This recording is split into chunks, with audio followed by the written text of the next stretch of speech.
Bem-vindos a mais um Turismo em Destaque, hoje dedicado ao verão congestionadíssimo que os aeroportos europeus e nacionais esperam e também ao cada vez mais grave problema da falta de água que afeta toda a atividade turística no sul da Europa. Mas antes, não se esqueça, subscreva o meu canal para se manter a par sobre tudo o que de mais importante acontece no turismo em Portugal e no mundo.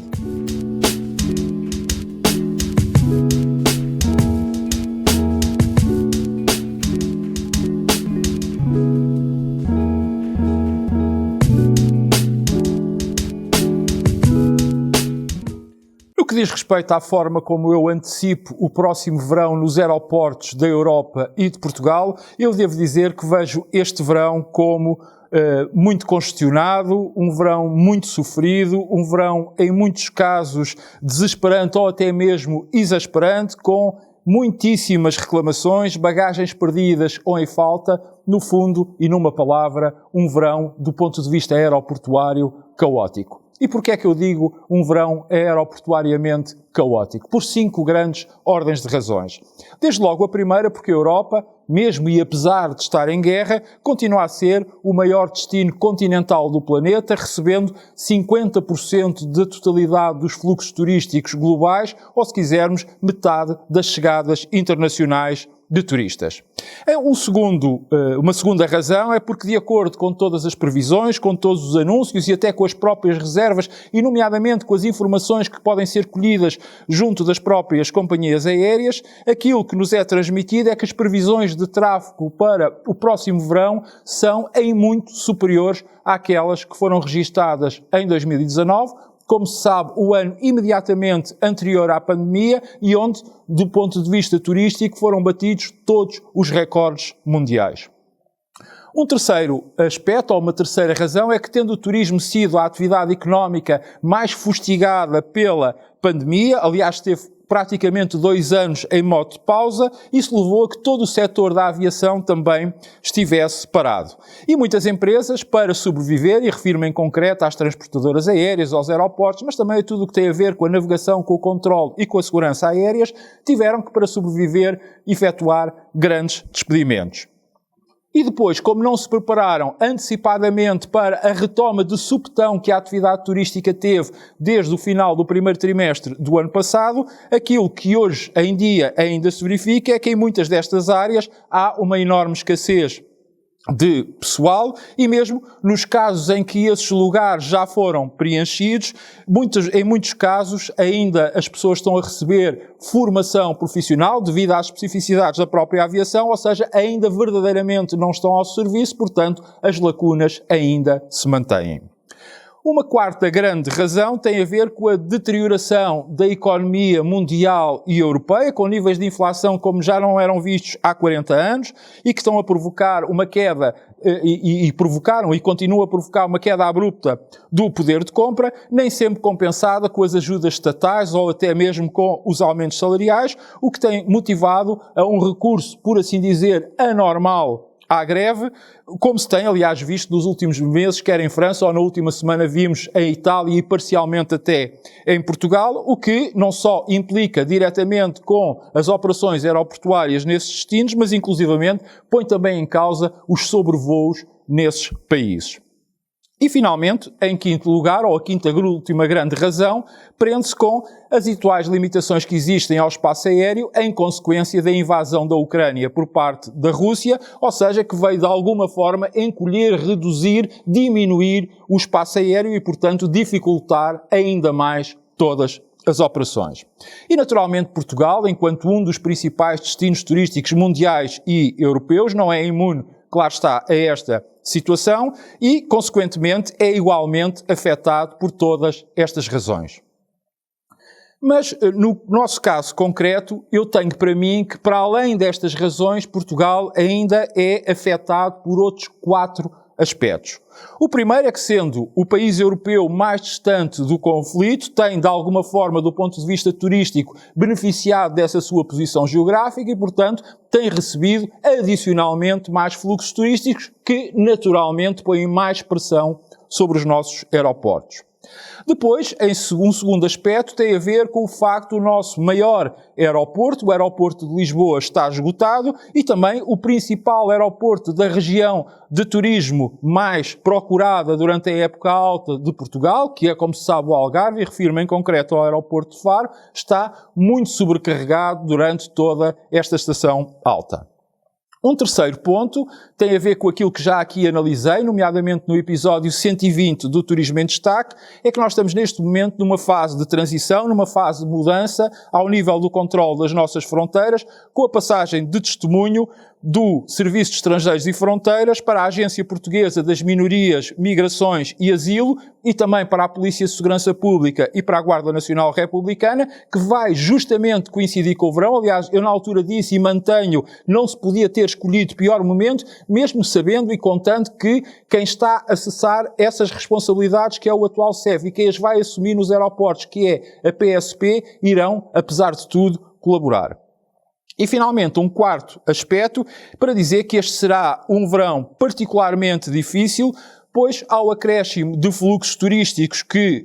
esperamos, ainda temos que somar o da Jornada Mundial da Juventude, que não só trará a Portugal ainda mais gente, como também acabará por, de alguma forma, forçar ao uso e ao recurso a infraestruturas aeroportuárias que normalmente não estão abertas ao tráfego comercial e que vão necessariamente obrigar ao desdobramento de pessoal para que essas fronteiras nesses locais possam ser controlados, o que vai acabar, de alguma forma, por dispersar os recursos humanos, prejudicando assim aqueles aeroportos que funcionam normalmente e diariamente com aqueles que episodicamente também funcionarão. Isto se, entretanto, o Governo não toma a decisão que neste momento está a ser ponderada de, eventualmente, até poder vir a recorrer ao repor das nossas fronteiras terrestres. Aí, de facto, resta-me uma interrogação, é como é que nós arranjaremos pessoal e gente para controlar todas estas fronteiras. Ou seja, aí em síntese,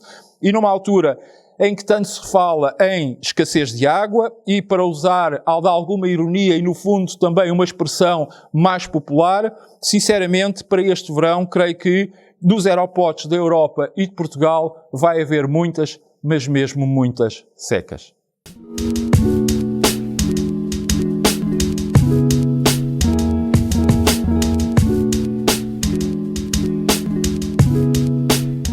É verdade, todas as previsões apontam para um verão de seca no sul da Europa, ou se quisermos na Europa mais mediterrânica, e quando falo na Europa mais mediterrânica refiro-me concretamente a Portugal, Espanha, França, Itália e Grécia. O que, naturalmente, a todos nos deve preocupar. E porquê? Bem, porque desde logo torna cada vez mais visível o drama climático que enfrentamos. É que estamos cada vez mais vertiginosamente a aproximar-nos do ponto de não retorno. Depois, porque todo o sul da Europa está a ser contaminado pelo mesmo clima do norte da África, ou seja, cada vez está a tornar mais árido, mais desértico e, consequentemente, menos temperado.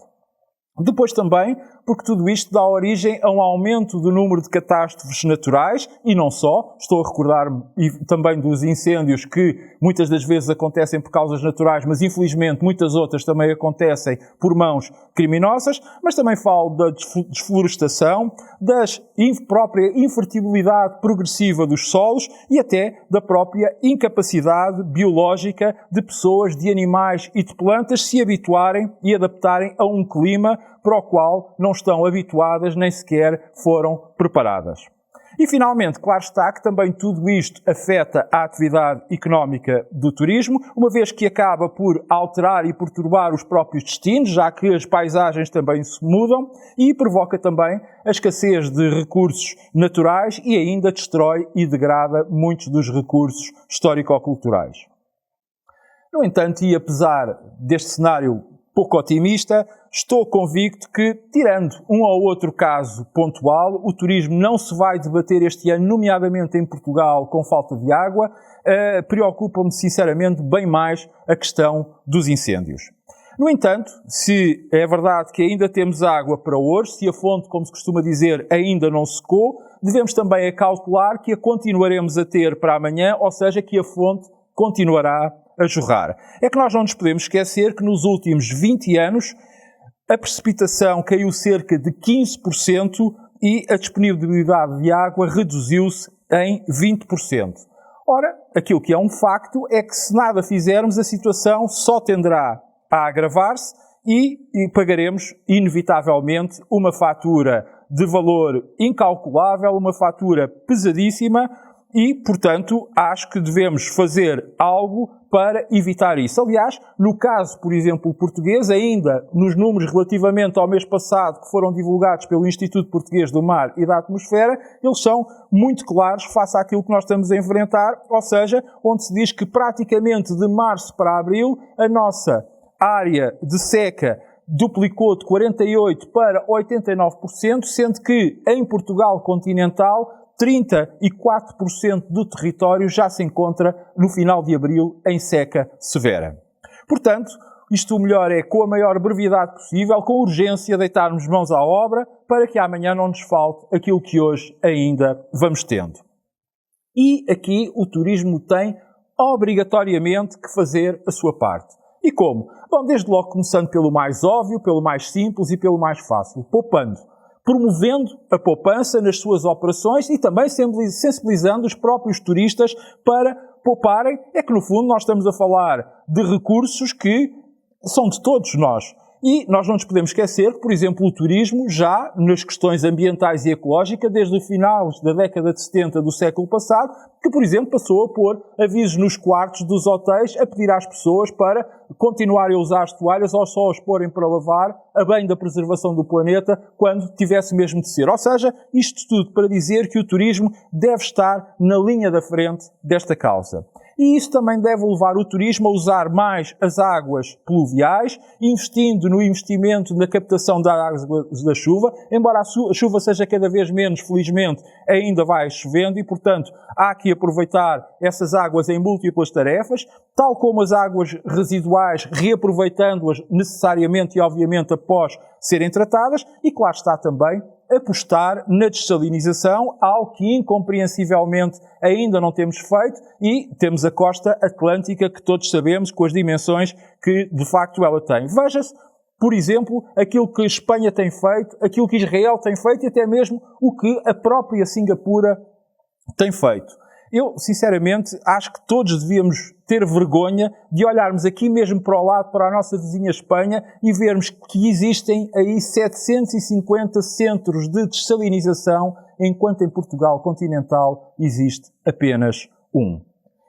É que não tenhamos qualquer ilusão. Se nada fizermos, bem mais cedo do que aquilo que pensamos, um dos fatores de decisão para a escolha de um destino por parte de quem viaja será se o mesmo tem, ou se quisermos, se o mesmo dispõe de recursos. E a água é um desses mais preciosos de recursos, aliás, não é em vão que se diz que ela é fonte de vida. Portanto, e em conclusão, o melhor é urgentemente tomarmos consciência que o turismo pode, que o turismo deve, que o turismo tem que fazer a sua parte no que respeita à água, enquanto a água é pouca, mas ainda existe. Espero por si na próxima semana. Até lá, saúde, paz e já sabe que pode sempre ver, rever ou partilhar os meus comentários, bastante para tal, carregar no botão preto que diz subscrever, aqui mesmo por baixo da minha imagem.